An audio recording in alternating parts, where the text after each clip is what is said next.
महाराष्ट्र में विधानसभा चुनावों में प्रचार जो है अब जोर पकड़ चुका है।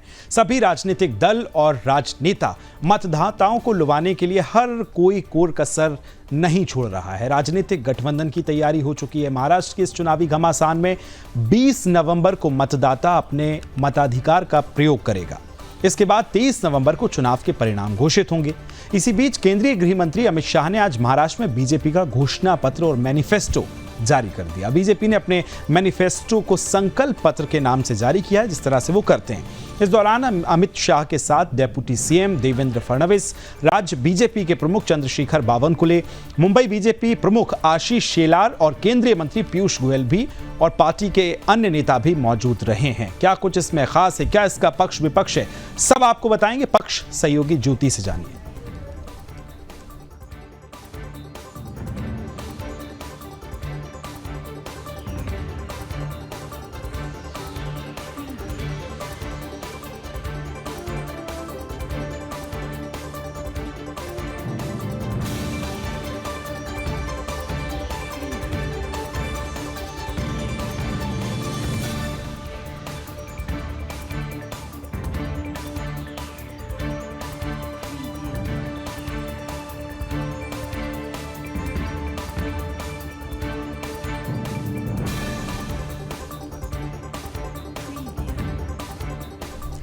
तो चलिए अब खबर का पक्ष जान लेते हैं। महाराष्ट्र में आज अपना मैनिफेस्टो जारी करते हुए केंद्रीय मंत्री अमित शाह ने जमकर विपक्ष पर हमला बोला। इस दौरान अपने संबोधन में अमित शाह ने कहा कि उद्धव ठाकरे राम मंदिर का विरोध करने वालों के साथ हैं। उद्धव ठाकरे आर्टिकल 370 को हटाने का विरोध करने वालों के साथ हैं। अमित शाह ने आगे ये भी कहा कि राहुल गांधी ने संविधान का अपमान किया है, उन्होंने बाबा साहेब अंबेडकर का अपमान किया है, उन्हें वीर सावरकर के बारे में कुछ अच्छा बोलना चाहिए। केंद्रीय मंत्री अमित शाह ने आगे ये भी कहा कि मैं उद्धव ठाकरे से पूछना चाहता हूं कि क्या वे कांग्रेस के नेता राहुल गांधी से कह सकते हैं कि वे वीर सावरकर के लिए 2 शब्द अच्छा बोल लें? क्या कांग्रेस का कोई नेता बाला साहेब ठाकरे के सम्मान में 2 वाक्य बोल सकता है? अब आपने खबर का पक्ष जाना, अब इस खबर का विपक्ष क्या कहता है वो आपको समझाएंगी मेरी सहयोगी शिवांगी।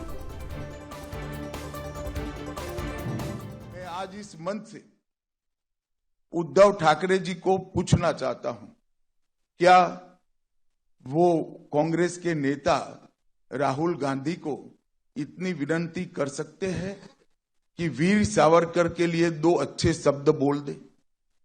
क्या कांग्रेस का कोई नेता सम्मानीय बाला साहब ठाकरे के सम्मान में 2 वाक्य अच्छे बोल सकता है क्या? ये अंतर विरोध के बीच में अघाड़ी की सरकार बनाने का स्वप्न लेकर जो लोग निकले हैं, उनको महाराष्ट्र की जनता जान ले, ये बहुत जरूरी है। भारतीय जनता पार्टी जब संकल्प लेकर आती है, संकल्प पत्र लेकर आती है, हमारे संकल्प पत्थर पर की लकीर होती और पूरे देश ने देखा है, चाहे राज्य हो केंद्र हो, भारतीय जनता पार्टी की सरकार, एनडीए की सरकार, महायुति की सरकार जब जब बनी, हमारे संकल्पों को सिद्धि में परिवर्तित करने का काम हमने प्रयासपूर्वक।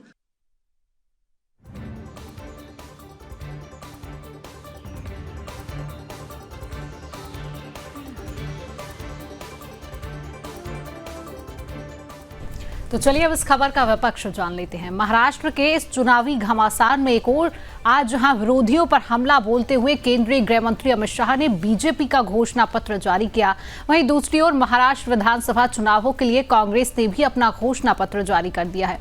इस दौरान पार्टी अध्यक्ष मल्लिकार्जुन खड़गे ने कहा कि आज हम महाराष्ट्र चुनाव के लिए घोषणा पत्र जारी कर रहे हैं। महाराष्ट्र का चुनाव देश के लिए बहुत महत्वपूर्ण चुनाव है। यह चुनाव देश का भविष्य बदलने वाला चुनाव है। अगर महाराष्ट्र में हम महाविकास अघाड़ी की सरकार लाएंगे, तभी हम यहाँ एक स्थिर अच्छा सुशासन दे पाएंगे।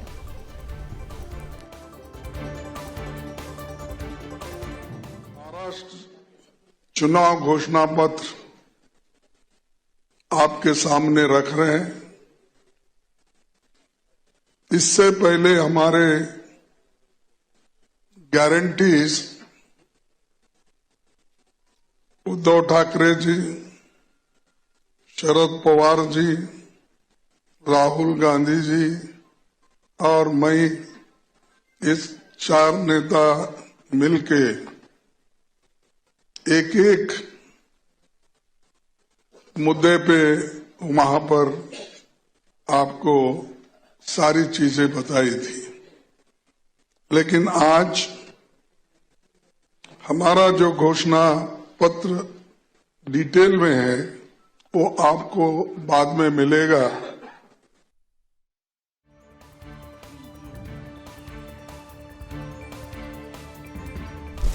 तो महायुति और महाविकास अघाड़ी दोनों की तरफ से अपने अपने घोषणा पत्र और जो चुनावी गारंटीज हैं उनको जारी कर दिया गया है, लेकिन जनता किसके दावों और वादों पर एतबार करेगी, एक बड़ा सवाल है जो कि समय के गर्त में है।